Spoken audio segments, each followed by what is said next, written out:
আসসালামু আলাইকুম ভাইয়া। ওয়ালাইকুম আসসালাম। ভাইয়া কেমন আছেন? আছি আলহামদুলিল্লাহ, ভালো ভালো আছেন ভাইয়া? আছি আলহামদুলিল্লাহ। তো কি অবস্থা বাজারের আজকে ভাইয়া?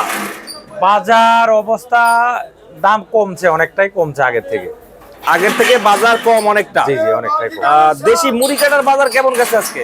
মুড়ি কাটা আজকে বেচা কিনা হয়েছে আপনার 50-52 টাকা মাথা, আর নিচে বেচা কিনা হয়েছে 48, 47, 45। মানে মালে কোয়ালিটি বুঝে দাম। কোয়ালিটির উপরে দাম। জি জি। আচ্ছা, তো এখন বাজারে এলসি পেঁয়াজ আছে ভালোই। এলসি পেঁয়াজ আছে। এলসি পেঁয়াজের আমদানি বেশির কারণে দামটা আপনার মুড়ি কাটা কমছে। এই কারণে কমছে। যে কারণে কমছে। আচ্ছা আচ্ছা, তো এখন তো ভাইয়া বাংলাদেশের সব মোকামে বিভিন্ন জায়গাতে আপনার মুড়ি কাটা পেঁয়াজ আসতেছে। হ্যাঁ, এখন কম বেশি সব জায়গায় পেঁয়াজ উঠে গেছে। এখন পুরা ভরা মৌসুম। আচ্ছা, তো এক শ্রেণীর মানুষ এলসি পেঁয়াজ চাচ্ছে, এক শ্রেণীর মানুষ চাচ্ছে না। এখন অনেকেই চাচ্ছে, আবার অনেকেই চাচ্ছে না, বুঝছেন। এখন হয়তো কিছু লোক চাচ্ছে না যে তারা হয়তো কৃষক ক্ষতিগ্রস্ত হবে, আর কিছু লোক চাচ্ছে যে না, আইলে পারে আমরা কম দামে খাইতে পারবো, কিনতে পারবো। এখন দেখা যাচ্ছে যে সবকিছু মিলেই এখন যেটা ভালো হবে সেটাই হবে। এখন আর আমাদের তো কোনো সমস্যা না, আমাদের আসলেও কোনো সমস্যা, না আসলেও সমস্যা না। আমরা কমিশনে মাল বেচে আমাদের যে যেটা দেবে আমরা সেইটাই বেচো। ভাইয়া 2 দিন আগে বলছিলেন যে এই যে রসুন ভাইয়া, এই রসুনের বাজারে কি অবস্থা আজকে ভাইয়া? রসুনের বাজারটা অনেকটাই কম। রসুনের বাজার অনেকটাই কম। রসুন আপনার বেচা কিনা হয়েছে 40-45, মাত্র 40-45। ওটা বাছা, ওটা 50 টাকা। রসুনের বাজার 40 টাকা আজকে। 40-45। আর চায়নাটা কত? চায়না আপনার 140-45 টাকা। চায়নাটা 140-45 না, টাকা। একটু মানে কমছে দাম, চায়নার দাম একটু কমছে। এই দেশি রসুনে তো অনেক লস হয়েছে মনে হয়। দেশি রসুন আলাদের তো অনেক লস, প্রচুর লস হচ্ছে। সরকার যদি চায়না রসুনটা যদি একটু বন্ধ রাখতো, তাহলে আপনার আমাদের দেশের এই দেশি রসুন যারা কৃষক, তারা দুটো পয়সা পাইতে, তারা একটু বাঁচতো। কারণ সামনে তো নতুন রসুন উঠবো দেশি, আপনার আর 15-20 দিন গেলে পারাই দেশি রসুন উঠবো, দেশিটা উঠবে। নতুন আলু দেখলাম ভাইয়া গতকালকে 7 টাকা 8 টাকা কেজি। নতুন আলুতে কি অবস্থা? নতুন আলু তো গতকালকে 7 টাকা 8 টাকা ছিল, আজকে 10 টাকা 11 টাকা। এ 10-11 টাকার আলু বেচে তো কৃষকের প্রচুর লস হয়। আলুর বাজার থাকতে হবে মিনিমাম 20 টাকা 25 টাকা। 20 টাকা 25 টাকা থাকতে হবে নতুন আলু। 20 টাকা 25 টাকা খুচরা বাজারে পাইকারি 40 টাকা বেচছিল। এই 6-7 টাকা 10 টাকার ভিতর তো লস হয় মনে হয়। এই দামে আলু বেচে তো লস হয়, কৃষকের তো প্রচুর লস।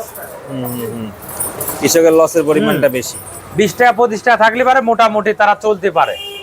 তাছাড়া আপনার এই 10 টাকা 8 টাকা 9 টাকা আলু বেচে কৃষকের তো আপনার একদম ক্ষতিগ্রস্ত কৃষক। তো ভাইয়াদের ঘরে অল্প কিছু এলসি আসছে, তো কি অবস্থা এখন? এলসির দাম কেমন চলছে? এলসি আজকে আমরা বিক্রি করছি 47-48 টাকা। 47-48। আর যেটা পুরান মাল ওইটা বেচে 45 টাকা 46 টাকা। এরকম এলসি পেঁয়াজটা 47 টাকায়, তো ইম্পোর্টারদের লাভ হয় না? না, এটি লস হচ্ছে। এই 47 টাকা লস হবে? এটি লস হবে তো। তাদের খরচ কি 50 এর উপরে পড়ছে? আপনার খরচ আছে না, এটা তো খরচ আছে, অনেক খরচ আছে। একটা আইপি নিতে তো অনেক খরচ আছে। এই পেঁয়াজটা আপনার ইন্ডিয়া থেকে আসবে, ঘাটতি আছে, তারপরে গাড়ি ভাড়া আছে, খরচ আছে না, অনেক খরচ আছে। তো কৃষকও তো আপনার দেশি পেঁয়াজের যে দাম 48-50 টাকা, কৃষকও তো ক্ষতিগ্রস্ত। ভাইয়া এখন কৃষকের মতামত হচ্ছে যদি এলসি বেশি পরিমাণ আসে, পেঁয়াজ 20 টাকা 25 টাকায় আসবে, তাদের ভিতরে একটা ভয় কাজ করে। আবার এলসি না আসলে আবার এলসি মাল আসবে, তবে আপনার এই সপ্তাহে একটু চাপ থাকবে, এত চাপ থাকবে না। এই সপ্তাহ গেলে চাপ কমে যাবে। এই যে যারা অনেকেই মাল ঢোকাইছে, আর এলসি যারা রেগুলার এলসি করে, যারা পুরানো পার্টি, তারা কিন্তু অনেকেই কিন্তু আইপি ঠিক মতন পায় নাই। আর আইপি পাইছে কারা? যারা নতুন নতুন পার্টি। অনেকে আছে গার্মেন্টসের ব্যবসা করে, সে আইপি পাইছে। অনেকে ইলেকট্রনিকের মাল নিয়ে আসে, সে আইপি পাইছে। অনেকেই আপনার দেখা যাচ্ছে যে সুতার কাজ করে, সে আইপি পাইছে। অনেকেই কাপড়ের ব্যবসা করে, হয়তো চাউলের ব্যবসা করে, গম নিয়ে আসে ইন্ডিয়া থেকে, তারা আইপি পাইছে। যাদের লাইসেন্স আছে তারা তো বিভিন্ন কিছু ইম্পোর্ট করতে পারে, লাইসেন্স আছে, সে এলসি আইপি লাগাইছে, সে আইপি পাইছে। আর অরিজিনাল যারা ব্যবসায়িক পেঁয়াজ, যারা রেগুলার 12 মাস করে, তারা কিন্তু অনেকেই ঠিক মতন পায়নি। এমনও আছে 15-20 বছর আগ থেকে মাল আনে, তারা পায় হ্যাঁ, নাই, তারা পাইছে কম পাইছে। মানে নতুন লোক বেশি পাইছে। এই সমস্ত লোক একসাথে পাওয়াতে, একসাথে মাল ঢোকার কারণে বাজারটা আপনার খারাপ হয়ে গেছে। আবার বাজারটা স্বাভাবিক পর্যায়ে থাকলে সবার জন্যই ভালো। আর আমাদের দেশে কৃষকও বাঁচতে হবে, যারা ইনপুটার নিয়ে আসবে তাদেরও চলতে হবে, বাঁচতে হবে। আমরা যারা ব্যবসায়িক আছে আমাদেরও বাঁচতে হবে। পাইকের যে নেবে সেও বেশি যাতে শান্তি পায়, যে ভোক্তা কিনে খাবে সেও স্বাভাবিক পর্যায়ে থাকে, তার জন্য ভালো। তবে সবকিছু বাদ এখন দেখা যায় বাজারটা স্বাভাবিক পর্যায়ে থাকে, এটাই সবার জন্য ভালো। কিন্তু বাজারটা হিসাবে কমিয়ে গেছে বেশি। যদি 60 টাকা 65 টাকা থাকতো তাহলে দেখা যাচ্ছে সবাই মোটামুটি চলতে পারতো, কৃষকও এবং যারা পাইকের কিনে নেবে, যারা ভোক্তা কিনে খাবে তাদের জন্য মোটামুটি। তাছাড়া বাজারটা একটু কমিয়ে গেছে বেশি। তবে এলসির চাপটা একটু কমলে পারে বাজারটা আবার স্বাভাবিক পর্যায়ে চলে যাবে। এলসিটা লিমিট, এই যে চাপ আছে এই চাপ থাকবে না, 5-6 দিন গেলে, 1 সপ্তাহ গেলে এই চাপ কাটিয়ে যাবে, কমবে। 1 সপ্তাহ লাগবে না। এখন একটু বেশি আসছে। অনেকেই একসাথে লোড দিছে, ও আচ্ছা আচ্ছা। অনেকেই আইপি পাইছে একসাথে। আগে যারা পাইছে তারা তো আস্তে আস্তে এক গাড়ি করে ঢুকাইছে, তারা তো মোটামুটি পয়সা পাইছে। এখন যারা একবারে ঢুকাইছে তাদের তো এখন অনেকেরই লস হয়ে যাবে, তাদের লস হবে, লস হয়ে যাবে। তো একসাথে কাঁচামালে আমি তো বলেছি, কাঁচামাল আমদানি বেশি হবে, দাম কমবে। আমদানি কম হবে, দাম বাড়বে। কারণ যেখানে শ্যামবাজার চাহিদা আছে 50 গাড়ি, মালের আমদানি হয়ে গেছে 100 গাড়ি, এই জন্য বাজারটা কমে গেছে। তো ভাই এখন পাইকাররা কেমন আসতেছে? পাইকার আসতেছে, পাইকার এখন আগের তুলনামূলক কম। কারণ বাইরের পাইকার যেগুলা, তারা তো বেশিরভাগ এলসি বেচে, তারা তো বর্ডারে চলে যাচ্ছে এলসি কেনার জন্য। তারা শ্যামবাজার এখন কম আসতেছে। আবার এলসি বন্ধ হয়ে গেলে পারে তারা আবার দেশি মাল নেওয়ার জন্য শ্যামবাজার আসবে, শ্যামবাজার সবাই আসবে। আবার ভাইয়া দেখা গেছে যখন এলসি একদম জিরো থাকবে, আসবে না, ওই সময় দাম কিন্তু বাজার যদি বেশি কমিয়ে গেছে, আর কৃষকেরও চিন্তা করতে হবে সরকারের। কৃষক যদি ক্ষতিগ্রস্ত লস খেয়ে যায় তাহলে কৃষকরা তো উৎপাদন ঠিক মতন করবে না।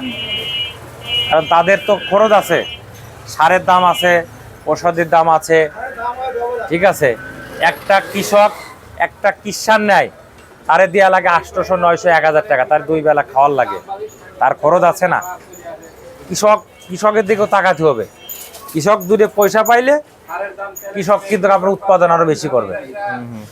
1050 টাকার সার নাকি 1750 টাকা ভাইয়া।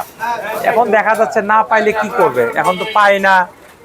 দেখা যাচ্ছে যারা কিনে নিয়ে এসে তারাও হয়তো বেশি দামে কিনতেছে, বুঝছেন। এবং এই সারটা টাকা কৃষকরা ঘুরতেছে দোকানের সামনে, তারপরও পায় না, সার পায় না। এখন হয়তো সার তাদের আছে কি না আছে, এখন যারা দেশ গ্রামে থাকে তারা বলতে পারবে যে সারের দোকানে সার আছে কিনা নাই।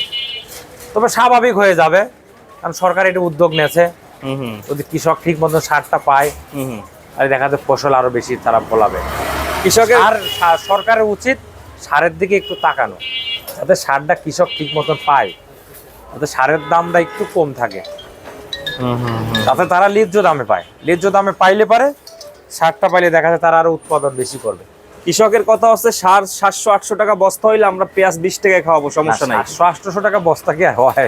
মানে বস্তা 1050 টাকা না, এরকমের 700-800 টাকা। কারণ এই সারটা তো বাইরের থেকে আসে, বাইরের থেকে রপ্তানি করতে যারা ইম্পোর্টার, যারা ইম্পোর্ট করে নিয়ে আসবে তাদেরও তো খরচ আছে। এটা বিদেশ থেকে আসে, তো এটা তো সম্পূর্ণ বিদেশ থেকে, এটা আমাদের বাংলাদেশের সার না। আচ্ছা আচ্ছা। এটা তারা ইম্পোর্ট করে নিয়ে আসে, আসতে সময় লাগে 1-1.5 মাস 2 মাস, তাদেরও তো খরচ আছে।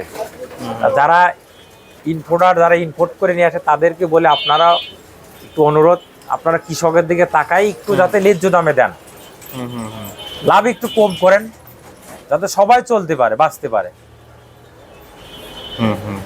তাহলে কৃষক দেখা যাচ্ছে তাদের জন্য দোয়া করবে যেন আমরা সারটা পাইছি। তো ভাই এলসি পেঁয়াজ কি চাপ কমবে সামনে আরো? এলসি পেঁয়াজ, এলসির এই চাপ থাকবে না, তবে সামনে মনে হয় 1 সপ্তাহ পরে হয়তো একটু কমবে, এরকম থাকবে না। আবার 1 সপ্তাহ পর তো আরো ব্যাপক পরিমাণে আমদানি হবে পেঁয়াজের ভাইয়া। দেশি পেঁয়াজের তো আমদানি হবে, কারণ দেখা যাচ্ছে আবার বেশি কমে গেলে পারে সরকার আবার কি সিদ্ধান্ত নেয় বলা যায় না, বন্ধ করতে পারে। যে কৃষক যদি ক্ষতিগ্রস্ত হয়, সরকার হয়তো এমন হাতে সিদ্ধান্ত নিতে পারে যে যা ঢুকাইছি এই বন্ধ অফ থাক। সেটা দেখা এখন যাক এটা সেটা সরকার ভালো মন্দ বুঝবে। এটা আমি আপনি বললি তো আর আমার কথা শুনবে না। যেটা ভালো মন্দ এটা সরকার বুঝবে যে কোনটা করলে ভালো হবে। ঠিক আছে ভাইয়া। কারণ সরকার তো সবারই সরকার, কিন্তু সবারই সরকার। আমার জনগণ, গরিব বড় লোক সবারই কিন্তু সরকার। এই জন্য সরকার যেটা ভালো মনে করবে সে সেটাই করবে। তার কাছে অনুরোধ, যেটা ভালো মনে করেন আপনি সেটা করেন। ঠিক আছে ভাইয়া, অসংখ্য ধন্যবাদ ভাইয়াকে, অসংখ্য ধন্যবাদ ভাইয়া। আপনাদের শপের নাম মেসাস নিউ বাণিজ্যালয়। আমাদের ঘরের নাম messrs new Banijyalay, Shyambazar, Dhaka. Phone number দিবেন ভাইয়া? আর আমার ফোন নাম্বার হলো 01715978036।